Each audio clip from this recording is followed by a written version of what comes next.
ಇದೀಗ ಬೆಂಗಳೂರಿನ ಇತರ ಪ್ರಮುಖ ಸುದ್ದಿಗಳನ್ನ ಫಟಾಫಟ್ ಅಂತ ನೋಡೋಣ ಜಸ್ಟ್ 5ನಲ್ಲಿ. ನಿರ್ಮಾಪಕ ರಾಕ್ಲೈನ್ ವೆಂಕಟೇಶ್ ಮಾಲೀಕತ್ವದ ಮಾಲ್ಗೆ ಹೈಕೋರ್ಟ್ ಬಿಗ್ ರಿಲೀಫ್ ನೀಡಿದೆ. ರಾಕ್ಲೈನ್ ಮಾಲ್ ಬೇಗ ಮುದ್ರೆ ತೆರವಿಗೆ ಹೈಕೋರ್ಟ್ ಸೂಚನೆ ನೀಡಿದೆ. 11.51 ಕೋಟಿ ಆಸ್ತಿ ತೆರೆಗೆ ಬಾಕಿ ಉಳಿಸಿಕೊಂಡಿದ್ದಕ್ಕೆ ಟಿ ದಾಸರಹಳ್ಳಿಯ ರಾಕ್ಲೈನ್ ಮಾಲ್ಗೆ ಬಿಬಿಎಂಪಿ ಬೀಗ ಹಾಕಿತ್ತು. ಇದನ್ನ ಪ್ರಶ್ನಿಸಿ ರಾಕ್ಲೈನ್ ಹೈಕೋರ್ಟ್ಗೆ ಅರ್ಜಿ ಸಲ್ಲಿಸಿದ್ರು. ಮನೆ ಲೀಸ್ ಪಡೆಯುವ ಮುನ್ನ ಹುಷಾರಾಗಿದೆ. ಆನೇಕಲ್ ಠಾಣಾ ವ್ಯಾಪ್ತಿಯಲ್ಲಿ ಸುಜಾತ ಅಜಿತ್ ದಂಪತಿ ಲೀಸ್ ಪಡೆದ ಮನೆ ಮೇಲೆ ಲೋನ್ ಪಡೆದು ವಂಚಿಸಿದ್ದಾರೆ. ವಿಬಿಎಚ್ಸಿ ಅಪಾರ್ಟ್ಮೆಂಟ್ನಲ್ಲಿ ಫ್ಲಾಟ್ ಅನ್ನ ದಂಪತಿ ಲೀಸ್ಗೆ ಕೊಟ್ಟಿದ್ರು. ಫ್ಲಾಟ್ಗೆ ಬಂದವರಿಗೆ ಶಾಕ್ ಆಗಿತ್ತು. ಯಾಕಂದ್ರೆ ಬ್ಯಾಂಕ್ನಿಂದ ದಂಪತಿ ಲೋನ್ ಪಡೆದಿದ್ದಾರೆ. 2-3 ತಿಂಗಳಲ್ಲಿ ಬ್ಯಾಂಕ್ನಿಂದ ನೋಟಿಸ್ ಕೊಟ್ಟು ಮನೆ ಖಾಲಿ ಮಾಡಿಸಿದ್ದಾರೆ. ಮನೆ ವಸ್ತುಗಳನ್ನೆಲ್ಲ ಹೊರ ಹಾಕಿದ್ದಾರೆ. ದಂಪತಿಯ ವಿರುದ್ಧ ಆನೇಕಲ್ ಠಾಣೆಯಲ್ಲಿ ಪ್ರಕರಣ ದಾಖಲಾಗಿದೆ. ಕಾಂಗ್ರೆಸ್ ಸರ್ಕಾರದ 5ನೇ ಗ್ಯಾರಂಟಿ ಯೋಜನೆ ಯುವನಿಧಿ.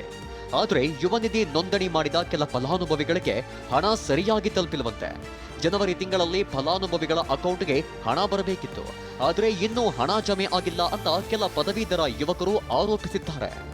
ಅರೆ ನಾವು ಒಬ್ಬೊಬ್ರು ಅಪ್ಲೈ ಮಾಡಿರೋ ಮೆಜಾರಿಟಿ ನಮಗೆ ಬಂದೇ ಇಲ್ಲ. ಅದು ಒಬ್ರಿಗೆ ಬರ್ತದೆ, ಇನ್ನೊಬ್ರಿಗೆ ಬರ್ತಾ ಇಲ್ಲ. ಕೆಎಸ್ಆರ್ಟಿಸಿ ಸಿಬ್ಬಂದಿ ಅಪಘಾತದಲ್ಲಿ ಮೃತಪಟ್ಟರೆ 1 ಕೋಟಿ ರೂಪಾಯಿ ಪರಿಹಾರ ಕೊಡ್ತಿದ್ರು.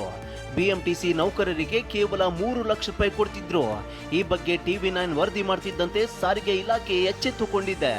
ಬಿಎಂಟಿಸಿ ನೌಕರರಿಗೂ ಅಪಘಾತ ವಿಮೆ ನೀಡಲಾಗುತ್ತಿದೆ.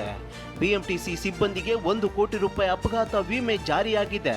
ಸರ್, ಮೊದಲನೇದಾಗಿ ನಾನು ನಿಮ್ಮ TV9ಗೆ ಧನ್ಯವಾದ ಹೇಳ್ತೀನಿ. ಯಾಕೆಂದರೆ ಸರ್ಕಾರ ಮತ್ತು ಮ್ಯಾನೇಜ್ಮೆಂಟಿಗೆ ನಾನು ಧನ್ಯವಾದ ತಿಳಿಸ್ತೀನಿ. ಯಾಕೆ ಅಂತಂದರೆ TV9 ವಾಹಿನಲ್ಲೂ ಸಹ ನಾವು ಹಲವಾರು ಬಾರಿ ಸಂಘಟನೆಗಳಿಂದ ಕೇಳ್ಕೊಂಡು ಸರ್ ಎಲ್ಲ 4 ಕಾರ್ಪೊರೇಷನ್ ಒಳಗೊಂಡಂಗೆ ಇದನ್ನು ಜಾರಿ ಮಾಡಬೇಕು ಅಂತ ಹೇಳಿ. ಹಾಗಾಗಿ BMTCನಲ್ಲಿ ನೂತನವಾಗಿ ಬಂದಂಥ MD ಅವರ ಸಹಕಾರದ ಒಂದು ಅಧೀನದಲ್ಲಿ 1 ಕೋಟಿ 15 ಲಕ್ಷ ರೂಪಾಯಿ ಏನು ಅಧಿಕೃತವಾಗಿ ಜಾರಿ ಮಾಡ್ತಾ ಇದ್ದಾರೆ. ಮತ್ತು ಸತ್ತಂಥವರಿಗೆ 10 ಲಕ್ಷ ರೂಪಾಯಿನೂ ಸಹ ಎನಿ ನ್ಯಾಚುರಲ್ ಡೆತ್ಗೂ ಸಹ 10 ಲಕ್ಷ ರೂಪಾಯಿನ ಇದು ಮಾಡ್ತಾ ಇದ್ದಾರೆ. ಬಿಸಿಲಿನ ಝಳದ ನಡುವೆ ದ್ರಾಕ್ಷಿ ಹಾಗೂ ಕಲ್ಲಂಗಡಿ ಮೇಳ ಕೈ ಬೀಸಿ ಕರೆಯುತ್ತಿದೆ. ಹಡ್ಸನ್ ಸರ್ಕಲ್ ಬಳಿಯ ಹಾಪ್ಕಾಮ್ಸ್ನಲ್ಲಿ ದ್ರಾಕ್ಷಿ ಹಾಗೂ ಕಲ್ಲಂಗಡಿ ಮೇಳಕ್ಕೆ ಸಚಿವ ರಾಮಲಿಂಗಾರೆಡ್ಡಿ ಚಾಲನೆ ಕೊಟ್ಟರು. ಮೇಳದಲ್ಲಿ 11ಕ್ಕೂ ಹೆಚ್ಚು ಬಗೆಯ ದ್ರಾಕ್ಷಿ ಹಣ್ಣಿವೆ, 3 ಬಗೆಯ ಕಲ್ಲಂಗಡಿಗಳಿವೆ. 10% ಡಿಸ್ಕೌಂಟ್ ಕೂಡ ಕೊಳ್ಳಾಗ್ತಿದೆ.